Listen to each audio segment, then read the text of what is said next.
Eu era, enfim, ainda na minha adolescência, com 14 anos, eu fiquei sabendo que ia ter a conferência da ONU de Meio Ambiente no Brasil, a Rio 92. E aí eu infernizei minha família que eu queria ir pra lá. Que eu falei, os caras que vão salvar o planeta estão aí. Enfim.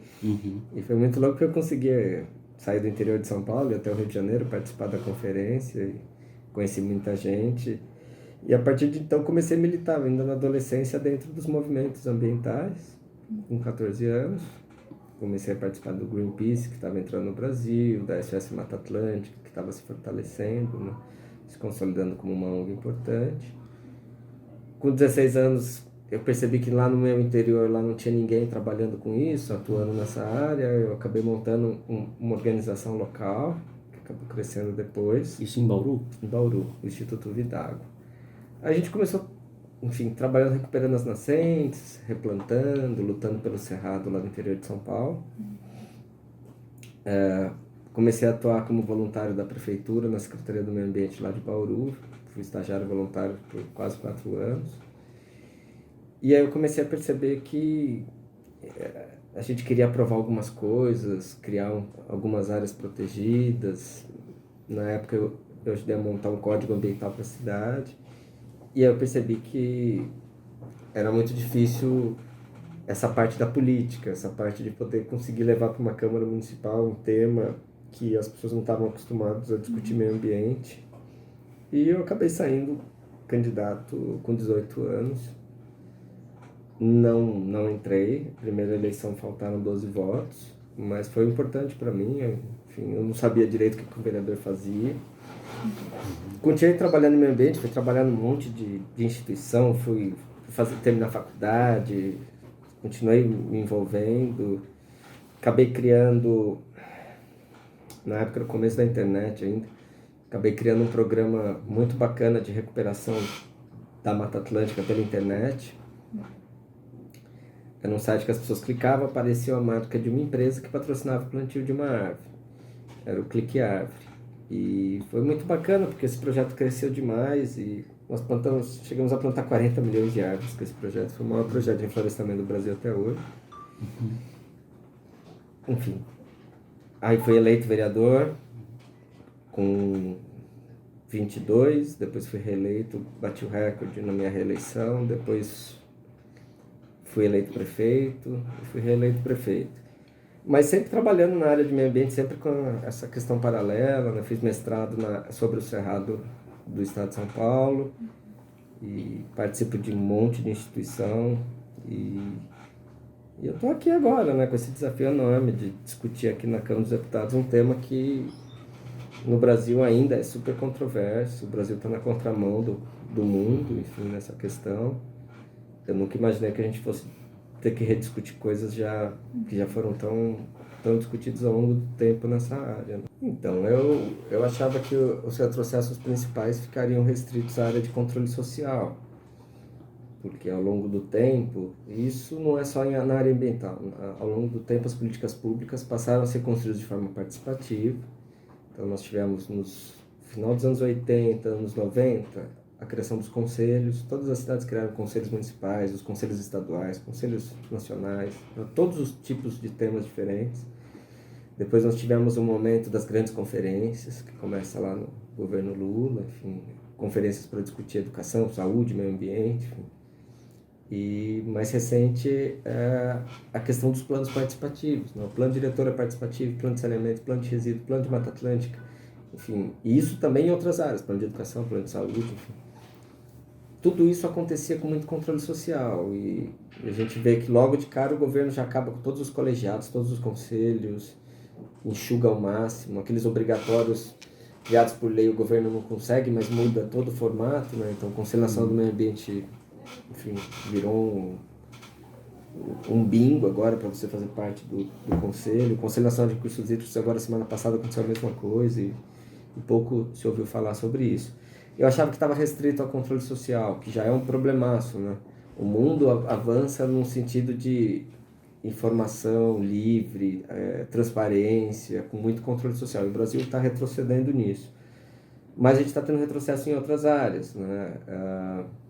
de maneira muito esquizofrênica. O governo fica brigando com números, brigando com uma realidade que está aí, de desmatamento. O Brasil é o país que mais desmata a floresta tropical no mundo, 6 vezes mais do que o segundo colocado. E todas as estruturas de fiscalização, de controle, estão todas elas extremamente capengas. Começaram a avançar em cima da legislação, mas, ao que tudo indica, a gente tem conseguido segurar aqui. Com muita dificuldade, a gente tem conseguido segurar essa pauta negativa do ponto de vista legislativo. Mas do ponto de vista de estrutura administrativa, está muito ruim, né? Então você tem pessoas que passaram a ocupar espaços por uma questão de decisão política. Eles criticavam muito a questão ideológica, então ideologizando de uma outra forma, né? Então, por exemplo, no ICMBio, quase todos os chefes de unidade de conservação são militares. Não tem absolutamente nada contra militar, mas desde que tenha currículo na área ambiental, que entenda da matéria, entenda da legislação, enfim. Mas a gente está vivendo um momento bem difícil, bem complicado, um retrocesso pesadíssimo na política de mudanças climáticas. Isso vai deixar o Brasil nas trevas, porque não dá. Nós teremos que, nos próximos 5 anos, começar a ter emissões negativas. O mundo inteiro está trabalhando para ser um mundo solar, um mundo com os carros elétricos, fazer a transição do petróleo para outras fontes renováveis, e o Brasil está simplesmente negando que as mudanças existem ou que elas têm alguma a ver com a ação humana. Então, acho que nós estamos vivendo um momento bem difícil. Os problemas estão aí para serem enfrentados. O Brasil sempre foi protagonista das discussões de clima, tanto que a conferência de clima desse ano ia ser no Brasil. Acabou sendo movida transferida para o Chile, e pela primeira vez a delegação brasileira não tem integrantes da sociedade civil, nem do setor empresarial, né? É uma delegação exclusivamente formada por membros do governo. E eu acho que nós estamos vivendo um momento muito ruim dessa discussão, um retorno às trevas, enfim. Acho que nós teremos consequências graves, seremos diretamente afetados do ponto de vista internacional por conta disso. Você tem as questões das mudanças globais, né? Então, assim, nós teremos períodos de seca mais intensos, períodos de chuva, de tempestades bem pesados, mais curtos, né, que vão causar enchentes nas cidades. Nesse período de seca a gente começa a ter proliferação de incêndios florestais. Nós teremos problemas sérios de abastecimento de água, mas a gente também vai começar a ser retalhado internacionalmente. A hora que o mundo descobrir o dado de desmatamento consolidado desse ano, isso vai ser um escândalo. Nós estamos falando em retornar ao ano de 2004. Provavelmente deve chegar perto de 11 mil km² de área desmatada. Então, assim, isso é assustador. E eu acho que nós teremos consequências no comércio internacional muito ruins. Isso é péssimo. Normalmente o Congresso acaba agindo nos momentos de crise, nos momentos onde ele acaba sendo provocado, né? O Congresso é uma câmara de ressonância da sociedade, mas todas essas queimadas, esse desmatamento está fazendo com que o Congresso comece a criar espaços de discussão. Então, houve uma valorização do trabalho que a gente vem realizando dentro da Comissão do Meio Ambiente, houve a criação agora de uma comissão nova em relação à Amazônia. Nós estamos indo para a 3ª comissão geral seguida tratando de meio ambiente. Estamos com a criação de várias subcomissões em diversas comissões tratando do assunto meio ambiente. Foi instalada, deveria ter sido instalada no começo do ano, mas foi instalada agora há poucos dias, a comissão mista entre Câmara e Senado para discutir mudanças climáticas. Nós conseguimos aprovar um texto que estava aqui tramitando desde 2004, que é o que institui um incentivo para a proteção da floresta em pé, que é o chamado pagamento de serviços ambientais. Eu estou tentando negociar um texto com o agronegócio desde o começo do ano, e agora, por conta de tudo isso, conseguimos finalizar ontem um texto para agravar as penas do crime de desmatamento. Então, assim, aos poucos as coisas estão saindo, né? Não tudo na velocidade que a gente gostaria, mas a gente conseguiu frear o ímpeto do agronegócio em trazer novos retrocessos para dentro do Código Florestal. Então isso houve uma resistência. E a própria lei de licenciamento ambiental, existe uma promessa do presidente da Câmara de não pautar ela enquanto ela não estiver, conciliando eficiência com precaução. Então acho que isso é muito bacana também. Então, assim, acho que o Congresso está sendo provocado, Obviamente é um número muito pequeno de deputados que trata desse tema aqui dentro, né? Mas eu acho que a gente começou a aprofundar o debate. É impressionante como eles atuam, eles trabalham ouvindo o mercado internacional que compra o agronegócio brasileiro, né? A balança comercial brasileira, historicamente, nas 2 últimas décadas, foram mantidas à custa do agronegócio, da exportação principalmente de soja, de outros grãos, enfim. E enquanto lá fora não tinha essa preocupação, eles aqui também não estavam tão preocupados. Agora, você tem a Europa inteira estabelecendo uma moratória de só comprar soja oriunda de área desmatada há muito tempo. Eles não aceitam comprar soja de áreas recentes matadas. Diversas empresas internacionais já estão impondo restrições. O Brasil, pensando nisso, começou atrás de outros mercados não tão exigentes quanto o mercado asiático. Mas, para nossa surpresa, a China veio e disse que também quer sustentabilidade nos produtos que comprar do Brasil. Então, isso acorda o mercado. E se acorda o mercado, acorda os deputados ligados à defesa desse negócio, né? Eu estou sentindo diariamente que os deputados da área rural estão muito mais propensos a ouvir, e muito provavelmente a gente não tenha convergência em tudo, mas eles estão dispostos. Pela primeira vez a gente está vendo o agronegócio dizer que é contra o desmatamento ilegal. Eu quero proibir o desmatamento legal e ilegal. Acho que o Brasil tem que dar um basta, vamos parar e vamos, pelo menos para consertar a casa, para organizar, e eles ainda estão resistentes a tudo, mas ao desmatamento ilegal já é uma coincidência.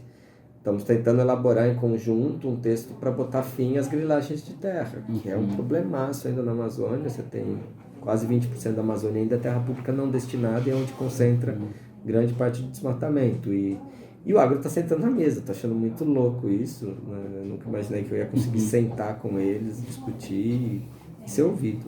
Se a gente for ver o seguinte, né? O Brasil, a agricultura brasileira ocupa 60 milhões de hectares. A pecuária, 174 milhões de hectares. Se a agricultura brasileira, nesses 174 milhões, sair de um boi por hectare, que é o que é a média nossa hoje, 1 boi por hectare, para 2 bois por hectare, nós estamos falando em liberar uma área maior do que a área hoje ocupada pela agricultura brasileira, sem precisar desmatar. Nós estamos falando em liberar quase 80 milhões de hectares, apenas dobrando a produtividade. Você tem o gado europeu com quase 60 por hectare. No Brasil é 1. Né? Então, assim, é possível você racionalizar a utilização da terra, continuar produzindo, inclusive, dentro da pecuária, e sem precisar abrir novas fronteiras. Né? Então, assim, eu acho que esse é um desafio gritante. A Amazônia é o que choca, o que chama atenção, é uma floresta tropical riquíssima em biodiversidade, mas a gente está perdendo também a savana mais rica do mundo, que é o Cerrado. O Cerrado inteiro está indo para o chão. Então é assustador os números, e algo precisa ser feito. O problema não é estar liberando. Acho que essa aqui não é muito a questão. A questão é o governo não está entendendo que o mundo mudou. O Brasil é um país tropical, é úmido, tem um número maior de pragas do que outros lugares. Aqui realmente é mais difícil, o agricultor brasileiro está acostumado a produzir utilizando veneno. Só que você tem muitas vezes uma utilização excessiva, o próprio agrônomo que receita, ele também vende o veneno, então ele tem interesse em receitar a utilização maciça de veneno. Só que o mercado consumidor está diferente, o mercado consumidor fica procurando produto orgânico, a prateleira de orgânico está crescendo dentro do supermercado. As feiras de orgânico vêm se proliferando, a população quer alimento mais saudável. O Brasil é um dos países com maior taxa de câncer do mundo e ninguém sabe por quê. Então, assim, o governo, ao mesmo tempo que deve continuar analisando os pedidos de registro, autorizando o que deve ser autorizado, indeferindo o que deve ser indeferido, até porque é um ato vinculado. Né? A empresa vem, pede o registro, se não tem problema, não tem por que não registrar o agrotóxico, liberar a venda. Mas, por outro lado, o governo não sinaliza numa outra direção, que é a direção que o mercado consumidor quer. Né? Eu não vejo o governo sinalizar, olha, nós vamos incentivar o controle biológico de pragas, nós vamos incentivar a produção orgânica, nós vamos incentivar a produção mais saudável, nós vamos incentivar uma utilização racional de agrotóxicos, nós vamos incentivar por exemplo, programas de assistência técnica para o agricultor saber como aplicar. Hoje a principal vítima hoje do agrotóxico está sendo o próprio agricultor. Nós estamos com altas taxas de contaminação no campo. Então, assim, a gente olha para o número é assustador, o número de quantidade de registros que foram feitos esse ano. Tudo bem que uma boa parte era demanda represada, de anos para trás que o governo também não liberava.